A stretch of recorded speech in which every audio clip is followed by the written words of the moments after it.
Carta de Tito, capítulo de número 1. Diz assim a palavra do Senhor Jesus. Paulo, servo de Deus, apóstolo de Jesus Cristo, para promover a fé que é dos eleitos de Deus e o pleno conhecimento da verdade segundo a piedade, na esperança da vida eterna que o Deus que não pode mentir prometeu antes dos tempos eternos, e em tempos devidos manifestou a sua palavra mediante a pregação que me foi confiada por mandato de Deus nosso Salvador.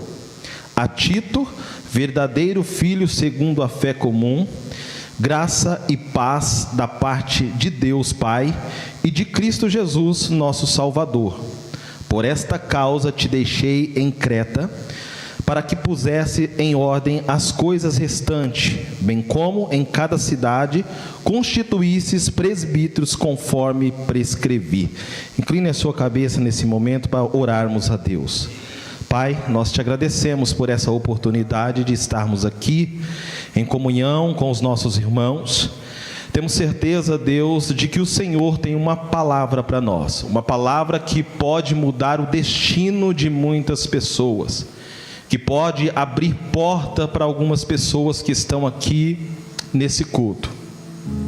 Nós pedimos o Teu Espírito, ó Deus, para que destrave a nossa mente, para nós entendermos a Tua vontade e o Teu querer para a nossa vida.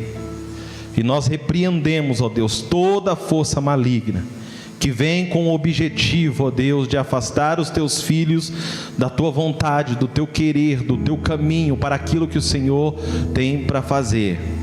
Porque como nós adoramos nesse momento, o Senhor tem uma nova história para cada um de nós, ó Deus. E que nesse momento, ó Deus, nós possamos estar com a nossa mente e o nosso coração aberto para a Tua palavra. Amém? Você pode dizer um amém mais forte para o Senhor Jesus? Amém. Glórias a Deus. Irmãos, nós estamos diante de um texto que eu considero que tem bastante fundamentos para nós aqui. Fundamentos para a nossa vida cristã. Por isso eu quero trazer um tema para essa mensagem nesse momento, que é a essência de um missionário. A essência de um missionário.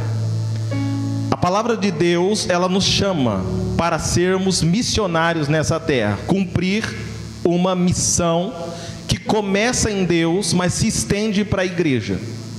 E esse missionário precisa ter algumas características para que ele possa desenvolver. Por isso que você vai ver algumas pregações que são ministradas aqui, e alguns pastores até já citou missionários que esteve aqui. Uma frase de Charles Spurgeon, que todo cristão ele é um missionário ou um impostor. E a gente precisa entender o que é que está inserido, qual é a característica de um missionário, biblicamente falando.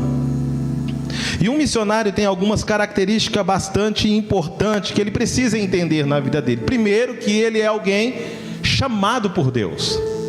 Ele é escolhido por Deus para fazer uma grande obra nessa terra.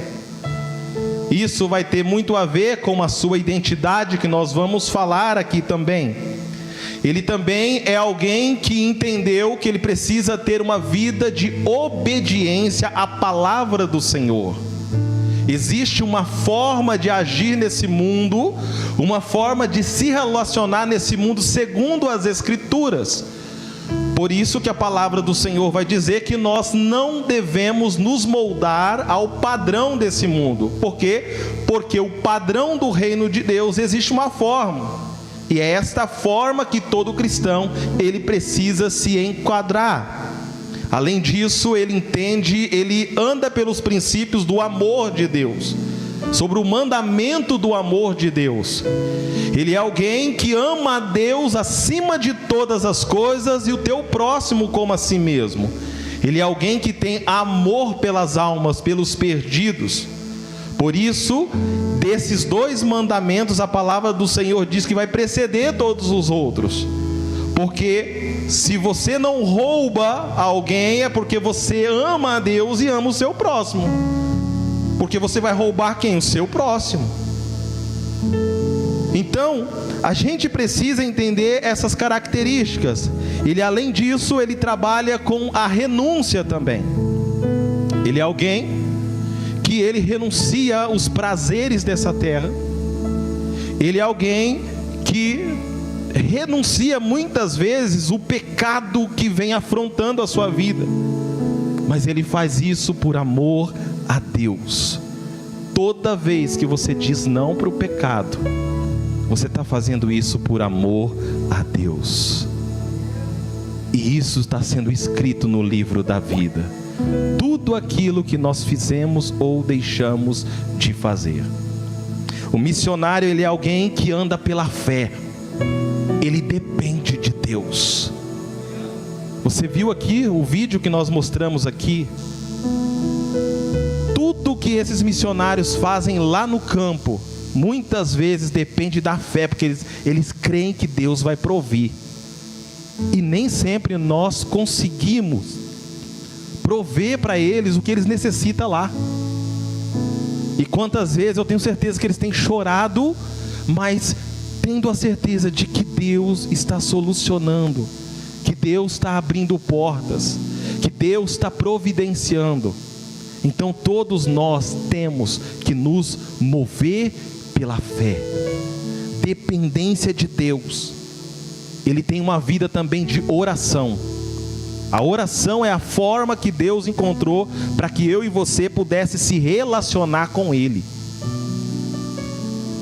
Existe a multiformas onde Deus fala conosco. Você está aqui hoje, talvez Deus falou já ao seu coração através das canções que foram entoadas aqui. Talvez Deus falou através da oração que foi feita aqui. Talvez Deus fala através de um ímpio. Olha só, Deus pode usar a boca de um ímpio para falar com você, para te colocar no caminho do Senhor. Mas a única forma que nós temos de falar com Deus de fato é pela oração. É na oração que o coração de Deus é revelado para nós. Se pelas Escrituras nós conhecemos a vontade de Deus, na oração nós conhecemos o coração de Deus. Ele nos vê. E olha que coisa interessante, a palavra do Senhor diz que Moisés, quando Deus chegou para ele e disse para ele da seguinte forma, que ele não iria juntamente com o povo, mas ele iria enviar um anjo na frente, derrotando todos os inimigos, mas Deus prometeu a terra e Deus ia dar para eles. Mas Deus disse, eu não vou porque esse povo é de dura cerviz.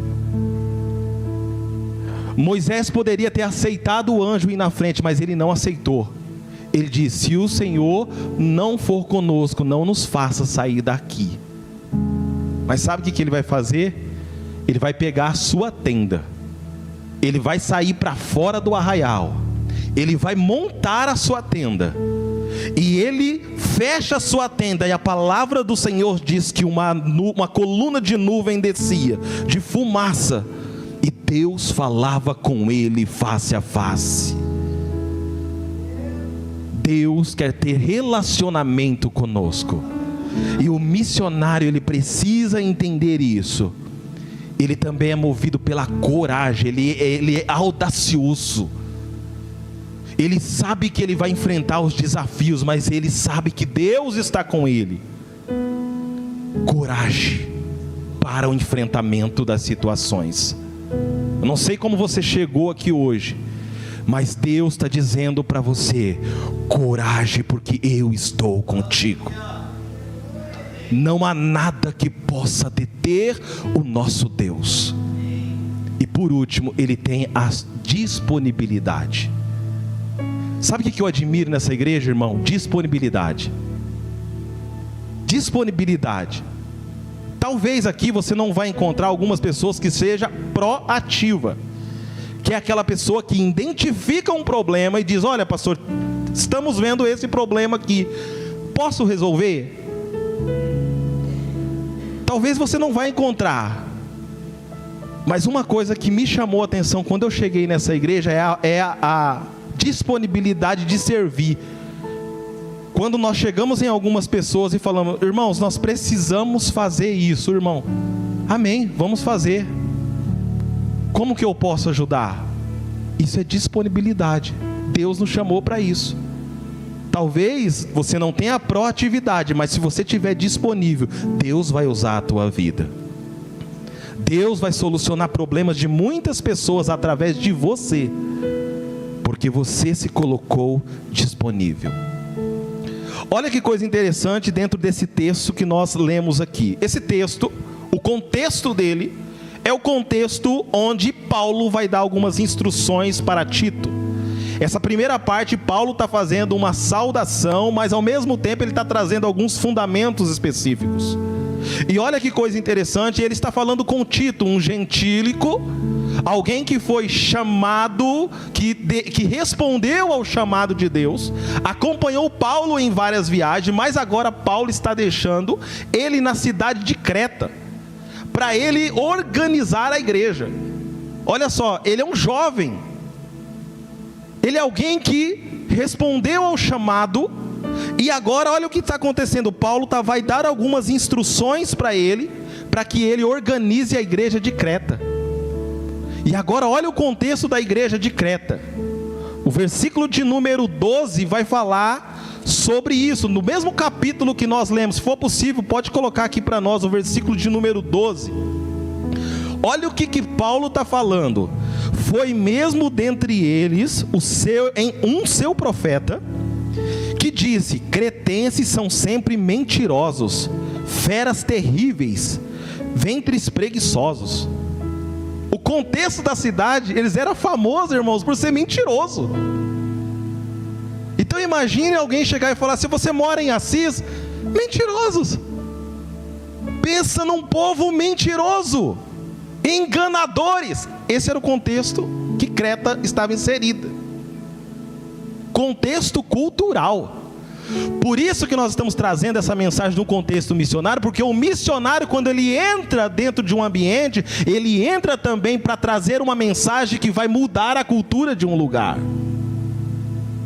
Qual que é o problema aqui? Porque Paulo está falando sobre a questão cultural de um povo. Porém, olha o que ele vai falar no próximo versículo. Tal testemunho é exato. Ele está dizendo: isso é verdadeiro. Isso não é mentira. Eles são realmente enganosos, mentirosos. Portanto, repreende-os severamente, para que sejam sadios na fé. Olha só, ele não vai repreender o povo de uma cidade, porque o povo às vezes realmente ele está fora dos caminhos do Senhor e vive perdido. Mas o que ele está dizendo é que a igreja estava absorvendo a cultura do lugar, e estava virando esse povo também mentiroso e enganoso. Estava mudando as verdades do evangelho. E ele diz: você vai repreender eles severamente. Era como olhar para uma igreja e dizer: essa igreja é mentirosa, eles enganam muito, eles parecem ser algo, mas não é, eles são impostores. Mas Paulo vai dar essa orientação para eles. Qual é a orientação que ele vai dar?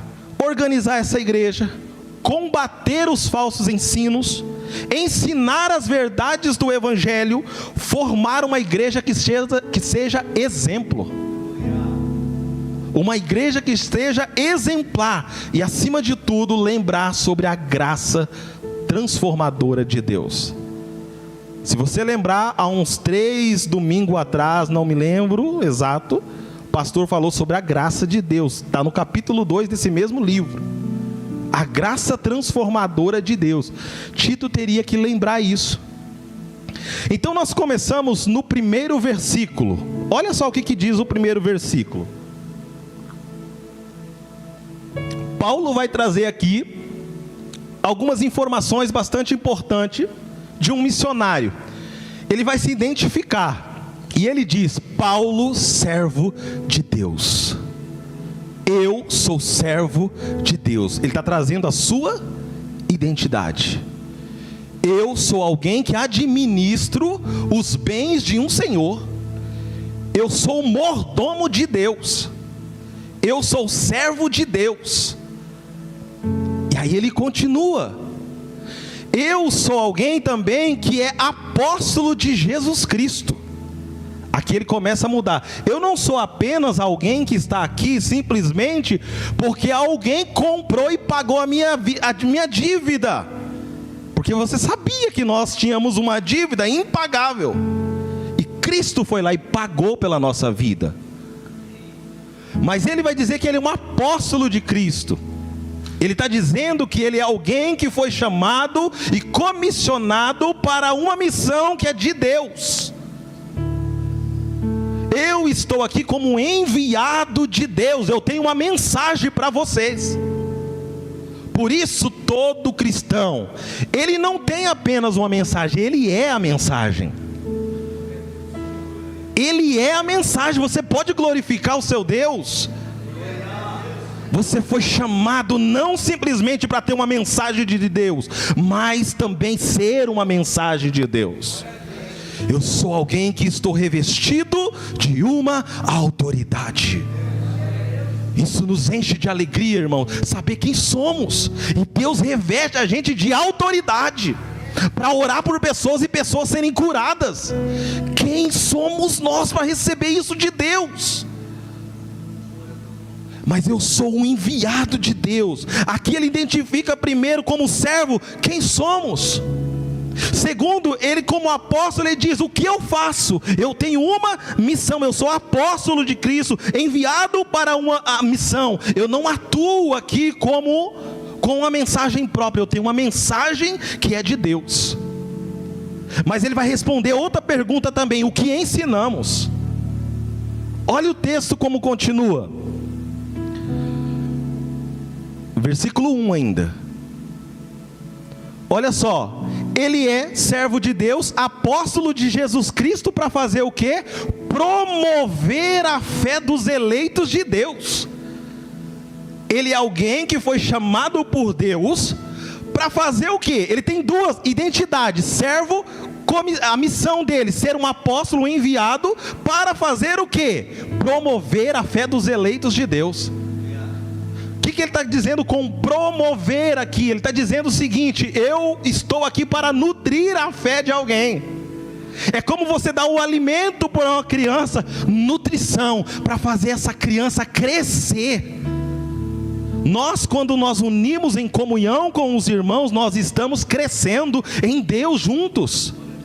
Quando nós liberamos uma palavra de paz, de libertação para a vida de alguém, nós estamos nutrindo a fé dos nossos irmãos. Porque tem gente que entra aqui desanimado, mas quando você fala com ele, ele sai cheio de Deus, porque ele sente a presença do Senhor na tua vida. Nutrindo a fé dos nossos irmãos, levantando a fé deles, dizendo: nós estamos juntos, vamos crescer, promover, levantar das mãos, eu estou junto com você. É isso que ele está dizendo aqui. Essa é a função nossa dentro do corpo de Cristo. Mas olha como que ele faz aqui. E ele diz que é eleito de Deus, escolhidos de Deus. Dos escolhidos. Quem são os escolhidos? Olhe para o seu lado aí. Talvez você vai encontrar um escolhido de Deus aí. Diga para ele: você é um escolhida de Deus. Você é um escolhido de Deus. Você é escolhido de Deus. E olha como que ele continua ainda. Como é que ele nutre a fé dos irmãos? Olha só como que ele nutre a fé dos irmãos. Para promover a fé dos eleitos de Deus e o pleno conhecimento da verdade. Olha o tipo de alimento que ele dá. Quem que é o pleno conhecimento da verdade? Eu vou lembrar esse versículo para você. A palavra do Senhor diz, o próprio Jesus disse: eu sou o caminho, a verdade e a vida, e ninguém vem ao Pai a não ser por mim. Jesus é o caminho, a verdade e a vida. Você só pode promover a fé dos seus irmãos, nutrir a fé dos seus irmãos, se você liberar a palavra de Cristo sobre a vida dele. O pleno conhecimento da verdade. Ele é o caminho, a verdade e a vida. E aí finaliza esse versículo dizendo o seguinte: que ele é aquele que promove a fé dos irmãos, dos eleitos de Deus. Ele libera Cristo para a vida das pessoas. E ele diz o seguinte: segundo a piedade. Em outras versões você vai encontrar assim: que conduz a piedade, que leva a piedade. O que ele está querendo dizer aqui? Quando você libera Cristo para a vida das pessoas, a finalidade é que essas pessoas passam a desenvolver Cristo dentro dos ambientes aonde Ele foi chamado, aonde Deus a colocou. Você está dentro de uma família, você recebeu uma palavra aqui. Essa palavra talvez vai mudar a história da sua família. Você recebe uma palavra aqui, mas vai ser lá dentro do seu trabalho que vai mudar a realidade de alguém. Você recebe uma palavra aqui, mas ela vai ser lá dentro da faculdade que você vai revelar tudo isso que você foi nutrido e promovido pela fé de alguém. Um missionário, é isso que o missionário faz. Versículo de número 2, ele diz assim, aqui responde outra pergunta: por que fazemos o que fazemos? Ele diz o seguinte, versículo 2: na esperança da vida eterna, que o Deus que não pode mentir prometeu antes dos tempos eternos. Olha só, na esperança da vida eterna. Aqui nós precisamos responder uma pergunta: o que é a vida eterna? Tudo isso que ele fez aqui, irmãos, é porque ele tem uma expectativa. A expectativa está na vida eterna, que o Deus que não pode mentir prometeu. Então, quando eu tenho a capacidade de promover a fé dos meus irmãos e ajudá-los na caminhada cristã, é para que eu e ele um dia nos encontramos na eternidade juntamente com Deus. Mas a eternidade é muito mais do que especificamente um lugar. A eternidade é um relacionamento com Deus. Olha o que diz o texto de João 17:3. E a vida eterna é esta. Ele vai responder essa pergunta. E a vida eterna é esta: que conheçam a Ti, o único Deus verdadeiro, e a Jesus Cristo, a quem enviaste. A eternidade não é especificamente um lugar aonde nós vamos estar, mas um relacionamento profundo com Deus que começa agora, já, hoje. Nós começamos esse relacionamento com Deus, mas na eternidade nós estaremos no ápice disso. Continuaremos conhecendo a Deus. Todos os dias você vai se surpreender com Deus do que você vai descobrir sobre Ele. Não existe um limite para nós conhecermos o Senhor. Por isso que quando nós falamos em condenação eterna, nós estamos falando de um tempo em que as pessoas vão viver eternamente longe de Deus, relacionamento com Deus, angústias profundas. Se esse mundo ainda tem um resquício de alegria, é porque a igreja do Senhor ainda está aqui. A presença do Senhor ainda está aqui. Porque quando Deus sai de um ambiente, tudo aquilo vira um caos. Por isso que nós temos que orar pelos nossos missionários. Porque quando eles entram em lugares em que às vezes é o caos. Deus, o nosso Deus, primeiramente Ele é um Deus que traz organização para o lugar. A palavra do Senhor diz que no princípio criou Deus os céus e a terra era sem forma e vazia, e o Espírito de Deus pairava sobre a face das águas. Mas o texto ainda continua dizendo que Deus disse: haja luz, e houve luz. Deus começa a entrar dentro de um ambiente de caos e trazer ordem para o lugar. Quando eu e você assumimos o nosso papel de missionários de Deus nessa terra, nós entramos em lugares em que está o caos, mas Deus entra com você e a solução chega para aquele lugar. a cura chega, demônios são repelidos. Sabe por quê? Porque é a presença de Deus que está em você. Não sei se você está entendendo o que eu estou querendo dizer aqui. Tem a ver com aquilo que você carrega, a autoridade de Deus. E ele diz que é o Deus que não pode mentir. Sabe o que ele está dizendo aqui? Ele está fazendo um contraste com a cidade de Creta. Cultura mentirosa, cultura enganosa. Mas vocês não são povos mentirosos. Vocês não são um povo que anda pela mentira, pelo engano. Vocês são pessoas que andam pela palavra da verdade. O Deus que não pode mentir, Ele prometeu: um dia você vai estar comigo eternamente.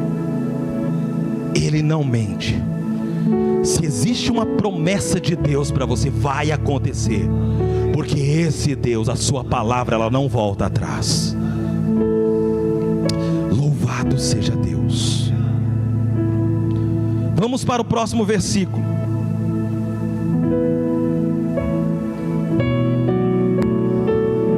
Aí a palavra do Senhor vai revelar aqui para nós e responder uma outra pergunta. Quando é que tudo isso se manifestou? Olha só. E no devido tempo manifestou a sua palavra mediante a pregação que me foi confiada por ordem de Deus, nosso Salvador. O versículo anterior, ele diz da seguinte maneira, que a vida eterna, na esperança da vida eterna que o Deus que não pode mentir prometeu antes dos tempos eternos. Primeiramente, o pecado não pegou Deus de surpresa. Olha, agora eu vou ter que criar um plano B aqui, porque agora o homem que eu criei pecou, e agora vamos criar um plano B para salvar o homem agora. Não. A palavra do Senhor vai dizer que o cordeiro foi morto antes da fundação do mundo. Deus já sabia da nossa queda. Deus já queria que você fizesse parte da família dele. E Ele providenciou aquele que viria salvar a nossa vida. E nos tornar família dele novamente. Porque Deus nos fez filho por adoção. Ele nos adotou. Isso tira de nós todo o vitimismo. Eu não sou ninguém, eu nasci para sofrer. Não, você é filho e filha de Deus. Se o teu pai e a sua mãe te rejeitou, se o sofrimento da vida que aconteceu com você te faz pensar que você não é ninguém, Deus te ama e Ele te fez parte da família dele. Você tem um pai que cuida de você, mesmo se as pessoas mais importantes da tua vida te abandonar. Todavia, Deus não te abandona. Você pode glorificar o Senhor, porque Deus não te abandonou. Deus não te abandonou. E Ele diz que no devido tempo se manifestou a sua palavra mediante o que? A pregação. A pregação do que? Do Evangelho, já foi dito aqui hoje. As boas novas de Deus. Qual é a boa nova de Deus? É que Deus promoveu, é que Deus proveu a salvação do homem e de toda a criação. Deus prometeu para nós a vida eterna. Deus nos tirou de um lugar de onde nós não poderíamos sair e nos fez assentar nos lugares celestiais, nas regiões celestiais, onde nós fomos abençoados com todas as sortes de bênçãos. Isso é lindo, irmão, saber o que Deus faz na vida de alguém que não merecia. Mas olha o que Deus fez aqui. Ele revelou através da palavra. Quando você creu na mensagem do Evangelho, você se tornou filho e filha de Deus. Através da pregação do Evangelho aqui, ele diz que foi ordem de Deus. Olha só, Cristo veio, trouxe o reino de Deus sobre a nossa vida, mas ele disse, já foi citado aqui hoje: ide por todo mundo, pregai o Evangelho a toda criatura. E você tem que batizar em nome do Pai, do Filho e do Espírito Santo. Olha só, ele diz que é ordem de Deus. Então, pregar o Evangelho não é uma opção que nós temos. Não é uma opção. É ordem de Deus. Eu não tenho, ou não estou com vontade de pregar, não estou muito com vontade. Não tem esse negócio, irmão. Nós temos que pregar a tempo e a fora de tempo. Por isso que a mensagem tem que estar em nós. Porque a todo momento vai ter alguém que vai precisar de uma mensagem de Deus, e você vai ser a mensagem de Deus para aquele lugar. Para quem que nós pregamos? Para todas as pessoas. Então Deus não nos fez juízes para saber quem é o eleito de Deus aí para me pregar. Não, pregue. Ide por todo mundo, a todas as culturas. Pregue em nome do Pai, do Filho e do Espírito Santo. Pregue o evangelho do reino de Deus. E aí nesse meio tempo nós somos confrontados, nós somos desafiados. Mas Deus diz que nesse mundo nós teríamos aflições, mas que Ele estaria conosco todos os dias. Então todos os dias nós seremos desafiados. Olha o próximo verso, o verso de número 4. A Tito, meu verdadeiro filho, segundo a fé comum, graça e paz da parte de Deus Pai e de Cristo Jesus, nosso Salvador. A primeira coisa que ele está revelando aqui, primeiramente, Tito, ele está falando sobre alguém que ele discipulou diretamente. E ele diz que ele discipulou segundo a fé comum. Segundo a fé comum. E ele diz, graça e paz da parte de Deus. Primeiramente, o que é graça comum? É aquilo, irmãos, que é comum a todos. Segundo a fé comum, é aquilo que é comum a todos. O que é comum a todos? Ele diz, graça e paz. O que é graça? Nós aprendemos já aqui alguns cultos passados. Graça é o favor imerecido de Deus. É um presente que nós recebemos do Senhor. E aí, quem recebeu isso? Eu, os jovens, os pastores, os presbíteros, toda a igreja, fomos agraciados por Deus. Tem alguém diferente aqui? Não tem. Independente da função que você exerce aqui, todos nós recebemos um presente de Deus. Então ninguém é mais importante do que o outro aqui. Todos somos filhos de Deus, agraciados por Deus. E ele diz paz. O que é a paz? É a reconciliação que nós recebemos com o Senhor. Quem você é de fato? Apesar de você entender que você recebeu a graça de Deus, você entende que você foi reconciliado por Ele, e alguém que é reconciliado com Deus, ele participa da família de Deus. Qual é a importância de fazer parte da família de Deus para você, irmãos? Eu quero que você reflita nesse momento. Essa palavra é muito forte. Porque imagina a sua família, a relação que você tem com ela. Ele está dizendo que você faz parte da família de Deus. Você recebeu um presente de Deus, Ele te chamou, Ele te elegeu nele antes da fundação do mundo. E você era inimigo de Deus, porque nós pecamos. O pecado tomou conta de toda a humanidade. Por causa do pecado nós ficamos afastados de Deus, e por sermos afastados de Deus, nós não teríamos uma relação com Deus de família. Mas aí Deus vem e nos salva através da pessoa de Cristo, e nos faz parte da família dele, nos insere dentro da família de Deus. Isso é muito forte para nós, irmãos. Aí eu faço uma pergunta que talvez você possa refletir nesse momento. Entendendo que você foi agraciado por Deus, entendendo que você foi reconciliado, recebe um presente de Deus, quantos de nós estamos executando a missão de Deus nessa terra? Será que Deus pode contar realmente com você? Será que se alguém vir nesse momento e pedir uma oração por você, você vai ter uma oração do céu para a vida dele? Nós estamos aqui para mudar as realidades dos lugares, irmãos. talvez o campo missionário que mais desafiador nosso vai ser dentro da nossa casa, vai ser dentro da nossa família, aonde nós vamos lidar com culturas do padrão do mundo entrando dentro da nossa casa através da TV, através de séries, através de muitas coisas. Mas nós vamos ter que ter os nossos olhos abertos espirituais para mudar a realidade daqueles lugares. Nós somos missionários, nós somos chamados e autorizados por Deus para exercer a missão do Senhor nessa terra. E eu concluo a mensagem de hoje e já peço para que você se coloque em pé.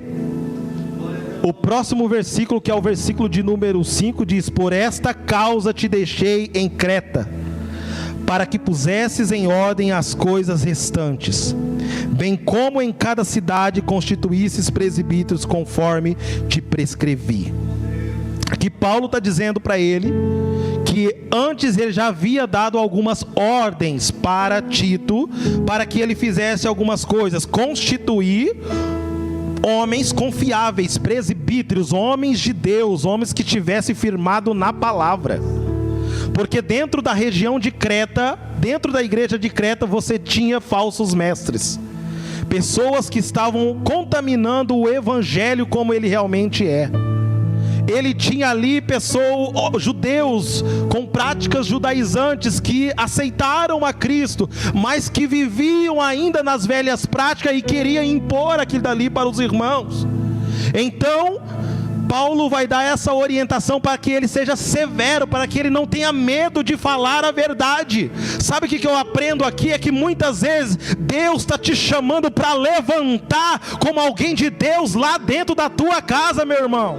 Não tenha medo de dizer se algo está errado diante da palavra de Deus. Deus te levantou como homem e mulher de Deus. Então profetiza para aquele lugar. Repreende toda a força do mal que está se levantando contra a tua casa. Não se limita pelas situações da vida, porque Deus te deu autoridade. Você não é apenas servo, você é um enviado de Deus. Comece a orar ao Senhor nesse momento aí. Sabe o que Paulo está fazendo aqui? Dizendo para Tito: não tenha medo, se levanta, por isso eu te levantei. Sabe o que Deus está dizendo aqui? É por isso que eu te coloquei dentro daquela casa, é por isso que eu te coloquei dentro daquele lugar, para que você seja o outdoor da glória de Deus, o representante da glória de Deus. Que essa transformação do Senhor, ela comece através da tua vida, para que os lugares, para que os ambientes, para que relações sejam tomados pela presença de Deus. Nesse momento eu quero que você levante um clamor, meu irmão. Comece a orar por situações que está se levantando e você não sabe como resolver. Mas essa palavra que eu ministrei nesse momento pelo Espírito de Deus, ela está dizendo que você pode partir para o enfrentamento, porque Deus te levantou para algo maior. Espírito de Deus vem sobre esse lugar. Começa a trazer, Deus, calma para os corações, ó Deus. Enfermidades que têm se levantado contra a vida dos teus filhos, ó Pai. Situações complicadas que estão se levantando, que as pessoas não conseguem ver a saída, Deus. Mas agora, nesse momento, nós estamos nos movendo pela fé. Nós estamos nos movendo pela fé, Deus. Nós ainda não vemos a vitória, ó Deus, mas sabemos que podemos confiar no seu caráter bondoso, ó Pai. Que portas começam a ser abertas, que espíritos, ó Deus, que vêm com o objetivo de afastar os seus filhos da tua presença, sejam repreendidos em nome do Senhor Jesus. Por isso nós intercedemos pela vida dos teus filhos, ó Pai. Com esse objetivo que a tua palavra declarou, ó Deus, nós estamos promovendo a fé dos teus filhos, ó Pai. Nós estamos nutrindo a fé dos teus filhos, ó Pai, e é sobre essa palavra que nós andamos, ó Deus. Talvez tempestades tenham se levantado contra a vida dos nossos irmãos, ó Pai. Tempestade tem se levantado contra famílias, ó Deus. E nesse momento nós oramos, ó Deus, porque o Senhor começa a entrar com providência. O Senhor começa a fazer o impossível, ó Pai. É sobre a Tua palavra que nós depositamos a nossa fé, ó Deus. Eu começo a ver pessoas saindo vitoriosas, ó Deus. Eu creio, ó Deus, do que o Senhor vai fazer. Nós iremos, ó Deus, ouvir testemunhos daquilo que o Senhor está fazendo, ó Pai, do que o Senhor fez na vida deles, ó Pai. E nesse momento, ó Deus, eu quero orar, ó Deus. Enfermidades que têm se levantado contra a vida dos nossos irmãos, contra a vida da nossa igreja, ó Pai. Nós queremos orar agora repreendendo em nome do Senhor Jesus, ó Pai. A Tua palavra diz que se nós orarmos, ó Deus, os enfermos seriam curados, ó Pai. E é sobre isso que nós estamos crendo aqui, ó Deus. Um Deus que começou a trazer a cura, de um Deus que começou a trazer libertação, ó Deus, para a vida dos nossos irmãos, ó Pai, aqui. Nós nos movemos pela fé, nós nos movemos pela fé, e nós cremos que o Senhor já está liberando a vitória para a vida deles, em nome do Senhor Jesus. E só quem crê nisso, aplauda o Senhor com muita força, porque Ele merece toda a honra, todo louvor e toda a adoração. Amém. Eu agradeço a oportunidade em nome do Senhor Jesus. Glória a Deus, glória a Deus.